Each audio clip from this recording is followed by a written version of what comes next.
Alors pourquoi ce MOOC qui s'intitule Lumière thermique et acoustique, comment bien construire en zone tropicale humide? D'abord parce que la France a beaucoup de territoires et départements dans cette zone, et puis que cette zone représente à peu près la moitié de la population mondiale. Donc il y a des enjeux très importants à savoir bien construire sur cette zone-là. Alors il faut savoir que la zone tropicale humide, c'est un endroit dans le monde où les climats sont le plus cléments et là où il y a le plus de possibilités en termes de marge bioclimatique pour les concepteurs. Il est possible de construire sans climatisation et pour certains territoires où il y a une petite saison fraîche, sans chauffage.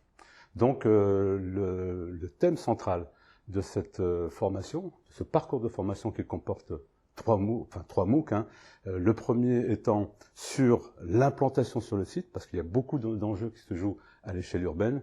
Le deuxième, c'est sur la bioclimatique, comment faire construire l'enveloppe, comment la concevoir pour profiter du potentiel bioclimatique du site. Et le troisième, c'est le passage en pratique.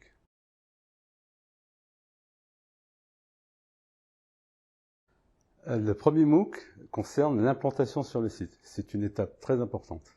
Il faut savoir qu'il y a un maximum de marge de manœuvre à l'échelle urbaine. Et on va aborder ces sujets, c'est-à-dire comment arbitrer l'affectation des usages dans une parcelle.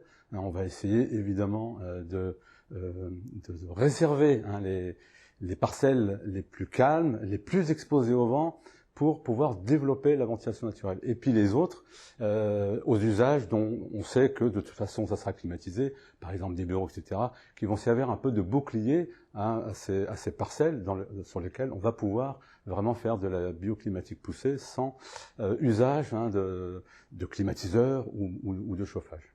Donc c'est une étape très importante. Alors la première chose qu'on va faire, c'est qu'on va qualifier les ambiances sonores, lumineuses et acoustiques.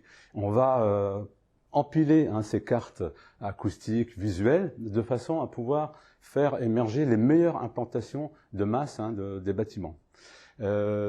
À l'issue de ce premier MOOC, on fait un exercice pratique qui s'appuie sur un écoquartier qui est en train de se construire, qui s'appelle Mount Bernard en Guadeloupe.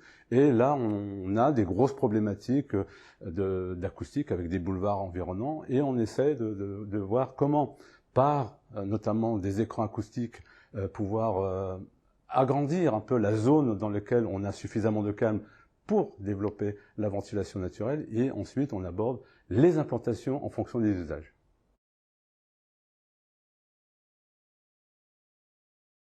Alors le MOOC numéro 2 aborde la conception bioclimatique de l'enveloppe. Alors là, on va être obligé de passer par un peu de physique de base, parce qu'on ne peut pas faire sans. Et l'idée, c'est à partir des différents leviers physiques qu'on a sur la lumière, la thermique, l'acoustique, essayer de repérer les indicateurs pertinents pour pouvoir construire et se donner des marges de manœuvre pour effectivement construire sans utiliser de climatiseurs ou d'autres appareils qui permettent d'aboutir au confort sans consommation d'énergie. Donc c'est une étape un petit peu plus délicate pour les stagiaires, pour les apprenants, mais indispensable. Les marges de manœuvre, il faut savoir que en zone tropicale, on ne va pas chercher à climatiser à 24 ou 25 degrés. On va s'autoriser à aller jusqu'à 30 degrés. 30 degrés, on est en situation confort à partir du moment où on a une vitesse de vent autour du corps qui est d'1 mètre par seconde. Pour l'acoustique, c'est pareil. On ne va pas chercher absolument à avoir les 30 dBA. On est en espace ouvert, puisque je vous ai dit qu'on était en climatisation naturelle. À partir du moment où on ouvre les fenêtres, on n'est plus sur les normes d'acoustique classiques, dans lesquelles on va chercher des dB très très fins. Du coup, là, on va passer sur des espaces ouverts, et il faut admettre un petit peu d'un confort acoustique, une autre acoustique, un petit peu de confort vu autrement en jouant sur la sudation et non plus uniquement en jouant sur la température. Et puis pour ce qui concerne le visuel, on a un gisement absolument gigantesque dans les DOM, TOM et zones tropicales humides. Du coup, on va essayer de travailler les protections solaires de façon à satisfaire confort visuel, mais également le confort hygrométrique. Et on terminera par des exercices pratiques autour des indicateurs pertinents, de façon à pouvoir construire des programmes environnementaux les plus poussés qui vont permettre aux équipes de maîtrise d'œuvre d'arriver vraiment à construire dans le cadre d'une bioclimatique harmonieuse.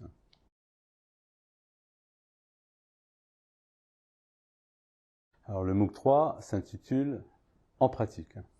On va d'abord commencer par des compléments sur les équipements, parce que jusqu'à maintenant, on a abordé essentiellement la conception de l'enveloppe, les équipements, notamment dans la consommation énergétique, l'efficacité, mais également sur le côté acoustique, c'est quelque chose d'important. Enfin, dans les équipements, je vous ai parlé tout à l'heure que nous, on visait à construire sans climatiseur, mais on ne se prive pas d'utiliser le brasseur d'air ou ventilateur, puisque c'est une part importante de confort qui va être apporté par cette vitesse d'air qui est indispensable pour satisfaire le confort en pays chaud. Ensuite, nous aborderons les outils numériques, quels sont les outils numériques à disposition à ce jour, que ce soit pour l'aérolique, que la thermique et l'acoustique. On fera pratiquer les apprenants sur des outils simplifiés pour qu'ils s'habituent un petit peu aux différentes entrées et sorties sur lesquelles ils devront s'habituer.